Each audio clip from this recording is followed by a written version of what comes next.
Joining us now, Joe diGenova, esteemed lawyer, thinker on all these matters, and I've been dying to talk to him about this rush to final judgment. They're using words like co-conspirator, just throwing these around in an attempt, I think, to demoralize Trump's voters and the president himself and get him off his game. But we know Joe has a different perspective. Joe, how are you doing today? And tell us what you think about the Blumenthal comment. You know, basically the word co-conspirator is fitting now, given what we know. Well, here's where we are legally, and this is what matters. In order to violate the federal campaign finance laws, you have to do a knowing and willful violation. That means you have to know that you're violating a specific section of the statute. Now, what the New York prosecutors in the Southern District have done, and Michael Cohen, and even the judge in this case, is Michael Cohen has pleaded guilty to a crime. But what they did not say in any of the pleadings and in open court is that when the president, a non-lawyer, sought the advice of counsel from his lawyer, Michael Cohen, about how to handle this, Mr. Cohen recommended these payments. Mr. Cohen never told the president that if he made those payments, that would be illegal and it would be a violation of the federal campaign finance laws. The only way the president could have committed a crime is if Michael Cohen advised him as his lawyer that those payments would be a crime. Mr. Cohen never did that. There is nothing in any of the pleadings or his statements to the court or anything by the prosecutors or anything said by the judge that says that Mr. Cohen, the president's lawyer, told him that it would be a crime. If that is the case, and all the evidence says that's what it is, the president could not have committed a crime. Well, and again, the idea that you can rely on counsel on this matter with the Daniels and the McDougal. How does that play in here? Where then candidate Trump's like, I just deal with this. You're the guy who deals with this. Just deal with this. That is why people have lawyers. That is why people have lawyers. Mr. Trump is not a lawyer. He is a business person. He relied on his lawyers. He relies on his lawyers for leases, for building purchases, for finance agreements, and for how to deal with women who are seeking to extort money from him because of alleged affairs. And he did exactly what his lawyer told him to do. And his lawyer, his counsel, did not tell him, according to all the information that is publicly available, Mr. Cohen never told him that if he made those payments, it would be a crime. That is the only way the president would be on notice that he was violating the law. Yeah, when you see the disgusting parasites on the left seize these developments, and then with, again, a public that does not have the legal acumen to understand, okay, what is campaign finance and what does it mean to violate the statute? What type of mens rea do you have to have? Was this really done to influence an election, or was it done as a matter of course during a heated time? And doesn't it have to be the primary or even the sole reason for making a payment, if you making a legal payment, even if that is covered under the statute, Joe? If you know that you are, see, the crime here was making the payment through a corporation and then not reporting it. Michael Cohen used a corporation to make the payment and then sought reimbursement from the Trump organization. So the crime was having a corporation pay the money. The issue then becomes, what did the president know and what was he told? And all the available information is that even if it were for a campaign purpose, it would not be a crime because he was not told that it was a crime. The crime was not the payment. The crime was paying through a corporation. Now, here's the bottom line. Is this politically not a good thing? The answer is yes. This is not good politically. Will it matter? We have no way of knowing. Will the Democrats use it, and are they going to seek impeachment? Absolutely. They're going to go after the president, and this is going to be one of the things that they're going to go after. So bottom line is, under the law, and this is really important for people to understand, neither in the guilty plea that Mr. Cohen entered into and the guilty plea documents and in the sentencing memorandum of the government and in the statements by the judge, at no point does the government or the court or Mr. Cohen ever say that Donald Trump was told that if he made this payment, it would be a violation of campaign finance laws. And because he was not told that by Mr. Cohen, he could not have committed a crime. We're talking to Joe diGenova here on the Laura Ingraham Show. The American Media Inc.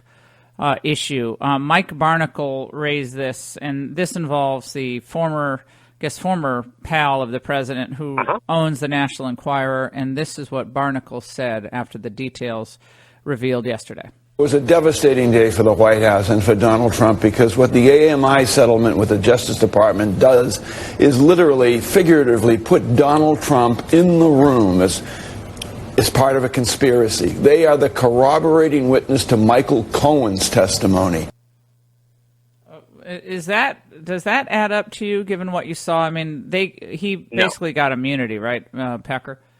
Yes, Mr. Pecker got immunity for his testimony, and he said they had a discussion about this to prevent it from becoming public, to protect the campaign.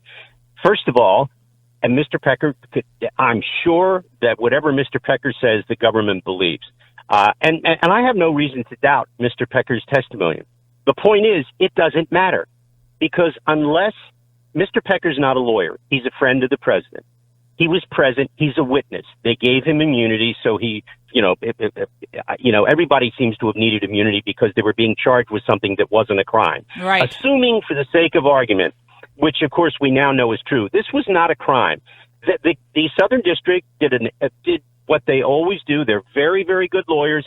They created the tax case against Mr. Cohen, which is what he really got sentenced for. He didn't get sentenced to 3 years because of this so-called campaign contribution. He got sentenced because of millions of dollars in tax evasion of the city of New York and the state of New York and the federal government.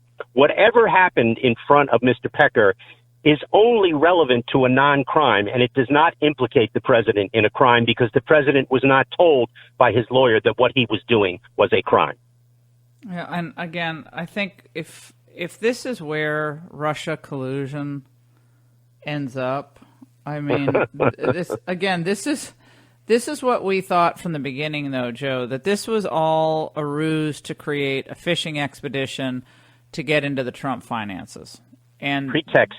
Yeah. The big word is pretext. It's exactly what they did to Michael Flynn, which may unravel completely for Mr. Mueller. The person who had the worst day yesterday was not the president.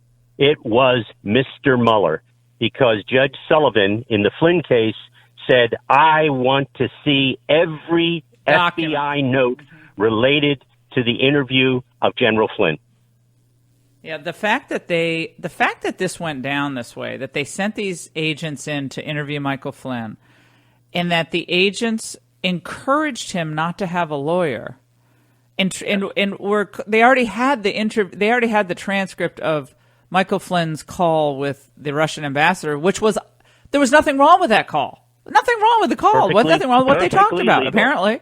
Perfectly But they didn't want him to have a conversation. lawyer because they wanted to set up the pretext to get him to say something that they could make a technical case was not completely forthcoming about the transcript they already had.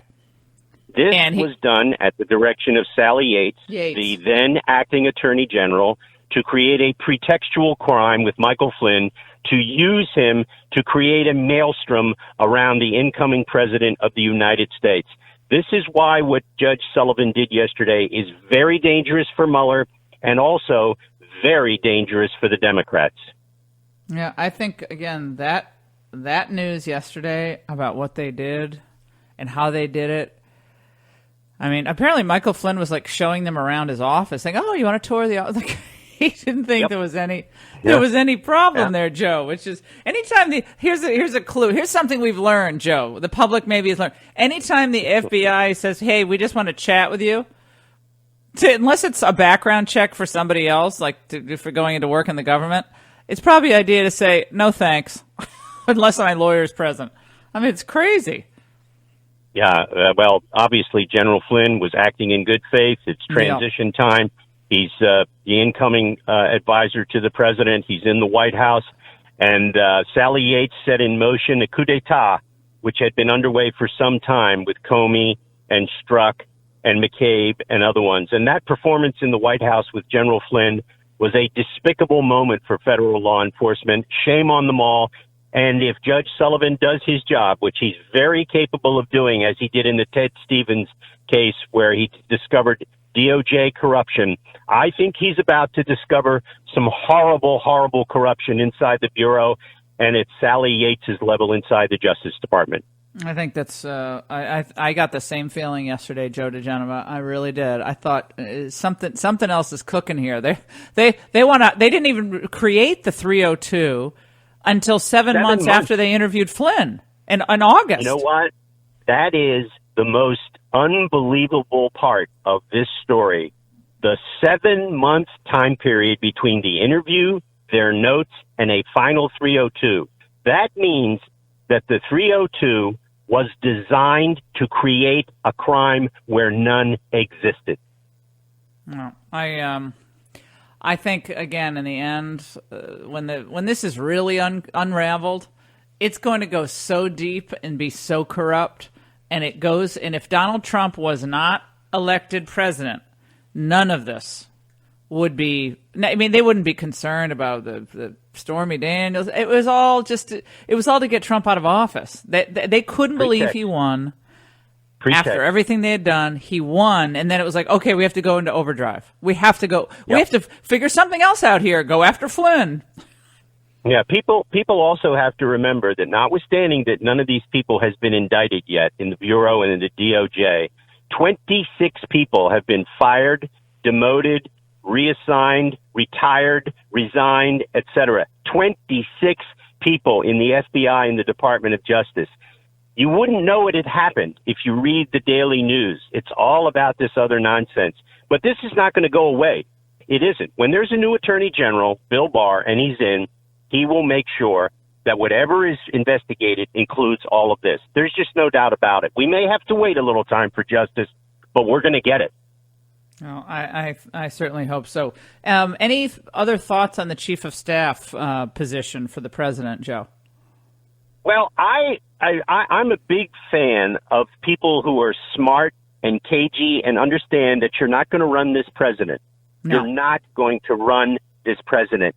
Get in there and facilitate his genius, facilitate his management style, facilitate his ability to do the amazing things that he's capable of. There are very few people that have those skills. Very, very, very few people. I'm a great fan of Mick Mulvaney, and I think he is the perfect guy, but he doesn't want the job.